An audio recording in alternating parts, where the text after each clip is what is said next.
کہ starting of course اگر ہم بیٹنگ سے ان کی کریں, جو پریڈکشنز ہم نے لگائی ہوئی تھیں کہ بابر اعظم اور سائم اتنے امپورٹنٹ ہونے والے ہیں اس بیٹنگ کے لیے, آج انہی کے بغیر انہوں نے جی اسکور بورڈ پہ لگایا 227. پہلے تو اس پہ بتائیں.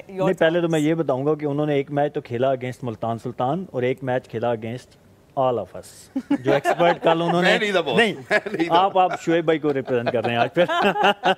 سو ہم سب کو بھی انہوں نے کہا کہ پروگرام تو آگے چلے, ٹھیک ہے. تو دیکھیں obviously جب آپ نیچے لگے ہوتے ہیں ایز اے ٹیم, پورا یونٹ ہی, تو اس طرح کی پرفارمنس آنا, اور وہ بھی ایز یو سیڈ کہ وداؤٹ دے کی بیٹرز جن کے اوپر بینک کر رہے ہیں سائم اینڈ بابر, تو I think it shows the strength. Depth show کرتی ہے کہ یس 2 میچز میں نہیں ہوا but they have that ability کہ اگر آپ ان کے کی بیٹرز نہیں بھی کر پاتے تو ان کے پاس نیچے فائر پاور ہے. اور یہ میرے خیال میں اٹ سیلف یس بابر اور سائم کا نہ کرنا ایک کنسرن ہوگا, بٹ ان کے لیے ایک کانفیڈنس بلڈنگ چیز ہے کہ اگر وہ نہیں بھی کرتے تو we can still put up 227 runs. انہوں نے کیا کنٹریبیوشن کیا, 2 اور 2 4 رنز کی.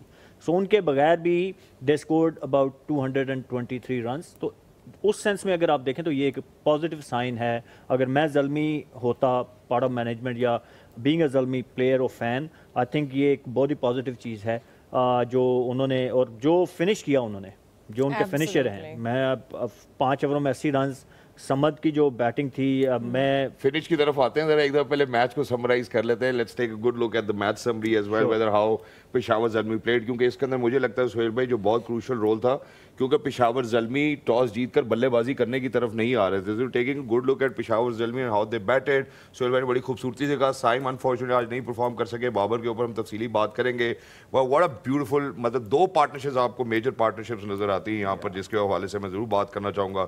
پہلی کالر کیٹمور اور حارث کے درمیان لگتی ہے تقریباً غالباً 79 رنز کی اور 33 گیندوں کے اوپر. اس کے بعد اوون اور سمد کی ایک بڑی اچھی کروشل پارٹنرشپ لگتی ہے لوور مڈل آرڈر کی, جہاں ہم بات کرتے ہیں 73 رنز بناتے ہیں 27 گیندوں کے اوپر. دوسری جانب اگر ہم ملتان سلطان کی طرف جاتے ہیں تو ایسا لگتا ہے کہ ملتان سلطان اپنا ابھی تک وہ رائٹ کمبینیشن فگر آؤٹ نہیں کر پائے ہیں. نہیں, اس میں پتہ کیا لگا کہ وہ اکثر پاکستان ٹیم کے بارے میں کہتے ہیں کہ جب بالنگ کر رہے ہوتے ہیں تو لگتا ہے کہ بیٹنگ پچ پہ بالنگ کر رہے ہیں, جب بیٹنگ آتی ہے تو لگتا ہے کہ بالنگ پچ پہ. تو آج میرے خیال میں وہی ہوا ہے. ناؤ یہ کہہ رہی ہیں ایگزیکٹلی. تو میں ذرا سب سے پہلے ثنا کی طرف چلتا ہوں. ثنا, رائٹ فرام دا بگننگ ایسا لگا کہ پشاور زلمی, جب ہم بات کرتے ہیں سائم کی یا بابر کی بات کرتے ہیں, اس کے بعد ایسا لگا کہ یار ان کا decision to bat first was the decision which they needed to take in Rawalpindi on that pitch. بالکل. دیکھیں 5 اور 2 جیسے سہیل بھائی نے بھی بتایا کہ دونوں آپ کے ٹاپ آرڈر بیٹرز اوپنرز واپس ڈگ آؤٹ میں چلے جاتے ہیں, اور اس کے بعد جو پہلی شاٹ آگے کھیلی ہے محمد حارث نے, ٹون ادھر سے سیٹ ہوئی ہے آپ کی. جس طرح کی محمد حارث نے بیٹنگ کی, ٹھیک ہے بہت آؤٹ اسٹینڈنگ نیچے عبدالصمد بھی کھیلے, بٹ محمد حارث کی اور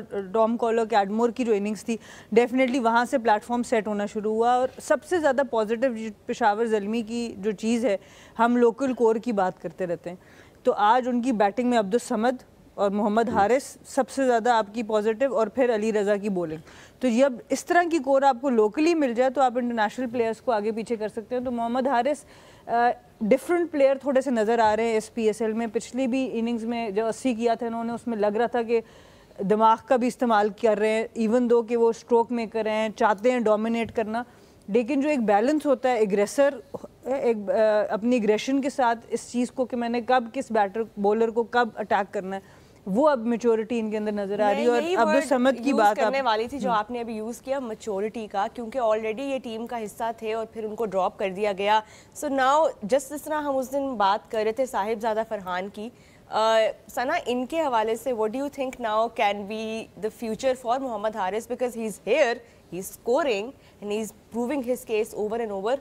Where does he come in the T20 side? محمد حارث سے میری انٹریکشن آف دا فیلڈ اس طرح سے رہی ہے کہ جب ایمرجنگ ایشیا کپ تھا وہاں پہ میں کامنٹری کرنے گئی, وہاں پر یہ کپتان تھے اس وقت, جیتا پاکستان اس وقت انڈیا سے, طیب طاہر کا بڑا زبردست 100 تھا فائنل میں, وہاں میری تھوڑی انٹریکشن ان کے ساتھ رہی. اور اس کے بعد ابھی ریسنٹلی ڈیورنگ ٹریول 1-2 دفعہ میری ان سے ملاقات ہوئی ایئرپورٹ پہ. تو وہ جو ایک میچورٹی کی بات ہوتی ہے آف فیلڈ بھی, جب آپ کسی سے بات کرتے ہو, وہ اپنی گیم کو کیسے دیکھ رہا ہے, اپنی غلطیوں کو کیسے اینالائز کر رہا ہے, اپنے فیوچر کو کیسے دیکھ رہا ہے, تو وہ میں نے ان کی باتوں میں بھی نوٹ کی تھی کہ جس وقت اب جب ان سے آپ بات کرو, so he means business, he wants to improve and he has learned from his mistakes. کیونکہ بڑا روتھلیس ٹریٹمنٹ ہوتا ہے ہمارا یہاں پر.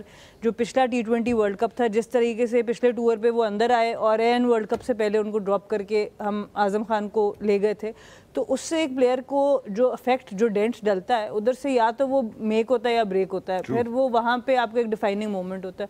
اس کا بڑا پازیٹیولی انہوں نے اپنی گیم کے اوپر اور زیادہ کام کیا. آسان نہیں ہوتا کسی بڑے ٹور سے اس ایج میں ڈراپ ہونا, جب آپ کی ایکسپیکٹیشن اتنی بڑھ جاتی ہے. تو I think credit has to be given to ہم, اور پشاور زلمی بھی اوبویسلی کہ وہ اس کو بیک کریں, پر ایک بہت اچھی انٹینٹ سے کھیلتے ہیں اور یہ بڑا اچھا پراسپیکٹ ہو سکتا ہے پاکستان کے لیے اگر یہ اسی میچورٹی سے کھیلتے رہے. ایگزیکٹلی. اچھا, یہاں پہ جہاں پہ آپ نے حارث کی بات کی ہے, میں نے اور ثنا نے, ہم نے ابھی روحا حال ہی میں ایک کانورسیشن کی تھی کہ ایک نیوکلیس ہوتا ہے, تو پشاور زلمی کی ٹیم میں جو ایک نیوکلیس ہمیشہ رہا ہے وہ بابر اعظم ہی رہا ہے. انفارچونیٹلی آج تیسری دفعہ ان رو جو ہے وہ سنگل ڈیجٹ پہ واپس چلے جاتے ہیں, اور اگر ان کی پچھلی 10 آؤٹنگز کی بات کی جاتی ہے تو ان کے 18 کی ایوریج ہے اور 166 رن غالباً انہوں نے بنائے ہیں. ناؤ سہیل بھائی کی طرف میں بڑھنا چاہتا ہوں. سہیل بھائی, اب بابر کو یہاں سے کیا کرنا چاہیے؟ سب سے پہلے ایک تو پشاور زلمی کے لیے یہ گڈ اومن کہ یار وہ ان کے بغیر بھی اب کھیل رہے ہیں. سائم اگر پرفارم نہیں کرے, ٹاپ آرڈر نہیں, اوپنرز پرفارم کر رہے, لیکن اب from here on word Babar اب خود یہ کہنے پر مجبور ہو گئے, بھائی مجھے کنگ مت بولو, کنگ بول بول کے میری بھی زندگی خراب کر رہے ہو. نہیں, اوبیسلی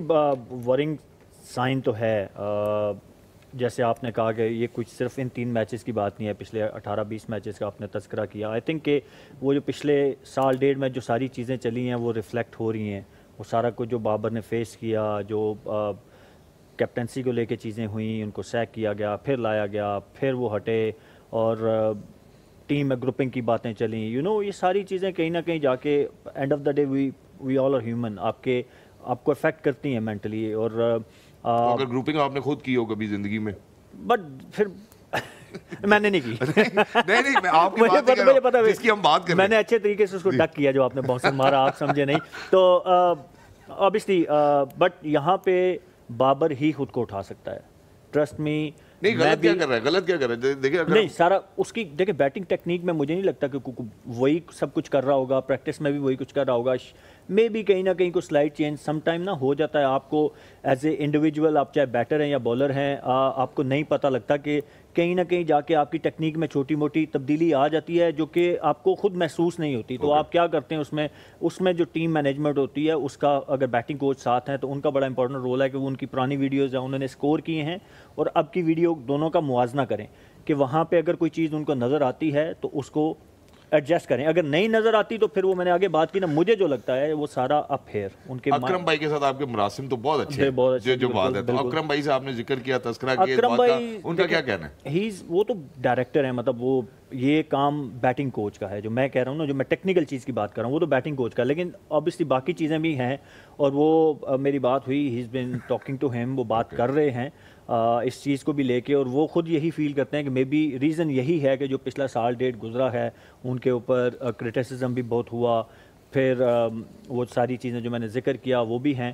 تو ان کو لے کے کہیں نہ کہیں جا کے مجھے لگتا ہے کہ بابر مینٹلی کو بہت اسٹرانگ نہیں ہے, جو مجھے فیل ہوتا ہے پرسنالٹی وائز میں بات کر رہا ہوں. تو وہ پھر بڑا مشکل ہو جاتا ہے جب آپ پہ اس طرح کا فیز آتا ہے نا, تو you need right people around you. یہ چیز ان کے ساتھ جو کھیل رہے ہیں پلیئرز, انہوں نے بھی بہت دفعہ نوٹس کی ہے. بلکہ جو O D I world cup تھا اس میں جب انڈیا میں, تب وہ حسن علی نے ان کے بارے میں یہ بولا کہ ان کی تو آنکھیں اندر چلی گئی تھیں, حسن نے یا امام نے, وہ پریشر, کچھ پلیئر ہوتے ہیں نا, شکل چینج ہو گئی پریشر سے. کچھ پلیئر ہوتے ہیں جو اس کو نا ایز اے چیلنج لیتے ہیں. جتنا آپ پہ کرٹیسزم ہوتا ہے آپ اتنا ہی اس کو تگڑا ہو کے کہتے ہیں کہ ٹھہرو میں تمہیں جواب دیتا ہوں. وہ آگے میں نے کہا نا زلمی نے ہمیں جواب دیا ہے.